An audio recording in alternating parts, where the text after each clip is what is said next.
main.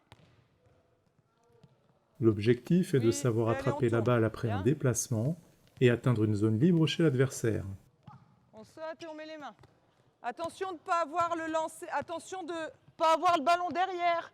Il y en a qui sautent qui ont le ballon derrière. Le ballon, il doit être au moins devant de votre tête. Hein. Ok. Et les lancer avant les murs. Allez. Systématiquement, de chaque côté du filet et de façon synchronisée, un lanceur transmet une balle à son Pourquoi? Parce que le partenaire ballon, il est qui derrière doit toi. l'envoyer vers une N'oubliez des pas cibles qu'il ne peut pas adverses. avancer si le ballon il est derrière. Vous devez avoir le ballon devant vous. Bien.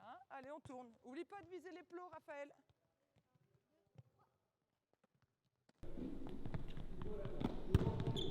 Allez, on tourne. Oublie pas de viser les plots, Raphaël.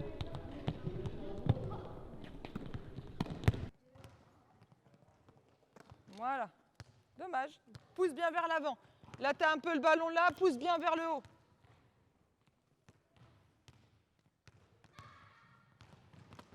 Bien.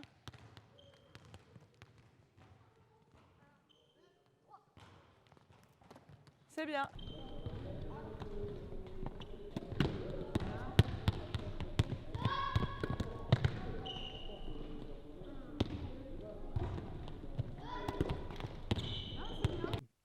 Je vais vous parler des conditions matérielles pour une séance Smatchy.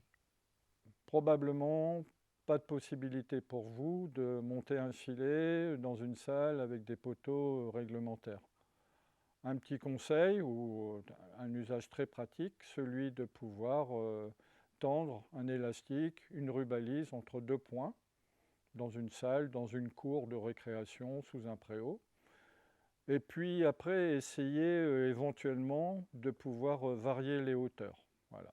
Quelques plots, éventuellement quelques petites rubalises lumineuses pour bien déterminer la hauteur du filet seront suffisants. À propos du mot lancé que l'on utilise régulièrement, c'est vraiment un geste qui part sur des jambes fléchies avec un ballon qui va partir du bas, lancé vers le haut, en accompagnant avec une poussée des jambes qui accompagne le mouvement vers le haut. Ce mouvement n'est vraiment pas facile, il n'est pas inné, c'est quelque chose qui doit se travailler. Quelques recommandations pour la séance. Tout d'abord, par rapport à la longueur de la séance, évitez d'avoir des séances qui durent plus d'une heure. Il faut tenir compte des capacités de concentration et des capacités physiques des enfants qui peuvent se fatiguer très vite. Être très vigilant aussi sur le matériel et sur la sécurité. On peut évoquer les ballons qui roulent au sol, on peut évoquer les plots où on pourrait glisser dessus, les cerceaux aussi, les bas de filet qui peuvent être un obstacle quand il faut passer dessous. D'une manière générale, faire des exercices ludiques avec beaucoup de feedback envers l'enfant, montrer son intérêt pour cet enfant, l'encourager dans tous les efforts qu'il pourrait produire.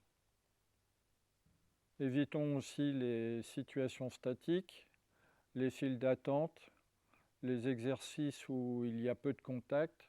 L'enfant n'apprendra qu'en répétant les contacts, qu'en ayant beaucoup de situations où il se verra confronté à des problématiques qu'il cherchera à régler.